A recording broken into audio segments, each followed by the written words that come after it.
Health. आप सभी ने कभी ना कभी अपने मुंह में कुछ ना कुछ सर्जरियाँ करवाई होगी, जिसमें से मोस्ट कॉमनली ऐसी होती है जिसमें हम अकल दाढ़ की सर्जरी करवाते हैं, विजडम टूथ रिमूवल, जिसको डिसइंफेक्शन भी बोला जाता है। तो उसमें सबसे बड़ा सवाल पेशेंट्स का यही रहता है कि सर्जरी के बाद हम ऐसा क्या खाएं, क्योंकि उसमें टाँके भी लगे होते हैं, मुंह में रहता है, हर चीज़, हमारा आहार पूरा मुंह से ही जा रहा है। तो ऐसे में ऑलरेडी जो दवाइयाँ हैं वो गर्म पड़ती है, तो खाने पीने में पेशेंट्स को बहुत प्रॉब्लम होता है और नहीं समझ में आ पाता कि सर्जरी के बाद जो मुंह में टाँके लगे हुए हैं, ऐसे में क्या चीज़ें खाई जाए जो ना उन टाँकों को प्रॉब्लम दे, ना इन्फ्लेम करे उसे, ना इरिटेशन पहुंचाए और साथ ही साथ हीलिंग भी जल्दी हो जाए। तो आज मैं उसी के बारे में आपको कुछ डिटेल्स देना चाहूँगी।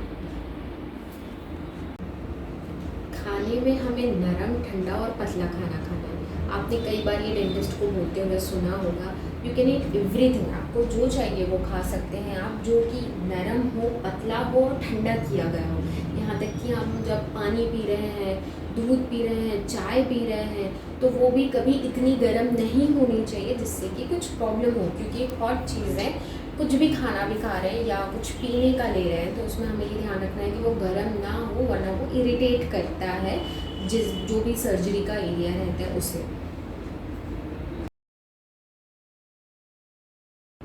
तो सबसे बेस्ट है पम्पकिन, यस, कद्दू। कद्दू हम हमारे आहार में बढ़ा सकते हैं। आप कद्दू का सूप पी सकते हो, पम्पकिन का सूप पी सकते हो। ये रिच होता है एंजाइम्स में, जो कि ब्रोमीलाइन होता है। इसमें बहुत तरीके के विटामिन प्रेजेंट है, जैसे कि ए, सी और ई। इसमें मिनरल्स होते हैं जैसे कि पोटेशियम, और ये आपको इन्फ्लेमेशन और स्वेलिंग से भी प्रिवेंट करेगा। इससे दर्द में भी राहत मिलती है और ये आपको हाइड्रेटेड रखेगा, मेन चीज़ ये है। और सॉफ्ट होता है एकदम खाने में, तो you can just have pumpkin, it's the best. इसके बाद आता है दही, द ग्रीक योगर्ट। दही is the best you can have, क्योंकि इसका बहुत ही स्मूथ और क्रीमी टेक्सचर होता है, plus it is high protein, it has a lot of protein, vitamins and calcium and zinc so much, so you can just have dahi so much. इसके अलावा आप Apple भी खा सकते हो, लेकिन एप्पल का जो कवर होता है, जो स्किन होती है, वो बहुत ही कड़क होती है और आप ऐसे में चबा नहीं पाते हैं ठीक से।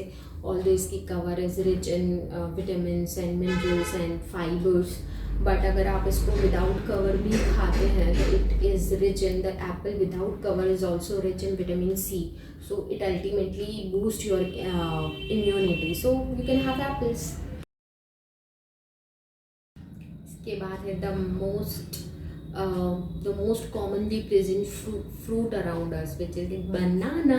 So banana is incredibly nutritious, so just go for bananas. You can just take it in the shake form. आप बनाना शेक बना लीजिए, आप बनाना की आइसक्रीम्स बना के खा सकते हैं। आप नॉर्मली बनाना को कट करके पीसेस में खा सकते हैं, बिकॉज इसका बहुत ही सॉफ्ट टेक्सचर होता है, ये आपको आसानी से खाते बनेगा। Plus it is very rich in vitamins like B6 and also like manganese, folate इसमें होता है, पोटेशियम इसमें होता है मोस्टली, सो एन्जॉय। इसके बाद आप मैश्ड पोटैटोज़ भी खा सकते हैं, उबले हुए आलू को मैश करके। आपको नमकीन फॉर्म में पसंद है, आपको मीठे हलवे के जैसा पसंद है, whatever kind of mashed potato you want you can eat, क्योंकि it is high in calories and nutrients. So ये आपको पेट भरा हुआ लगेगा, इससे फुलनेस आएगी इससे, सो जस्ट हैव इट।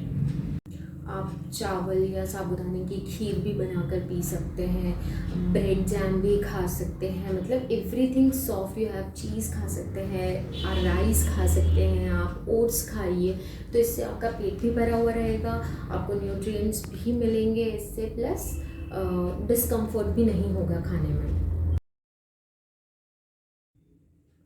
ऐसे में स्थिति होती है कि क्या नहीं खाना है, खा तो सब सकते हैं, लेकिन हमें ध्यान रखना है कि कुछ भी मिर्च मसाले ज़्यादा नहीं खाने, क्योंकि मिर्च मसाले अल्टीमेटली आपको इरिटेशन पहुंचा सकते हैं और ये दर्द भी बढ़ा सकते हैं। कई बार मिर्च मसाले फंस भी जाते हैं, जो कि हीलिंग प्रमोट नहीं होने देते हैं।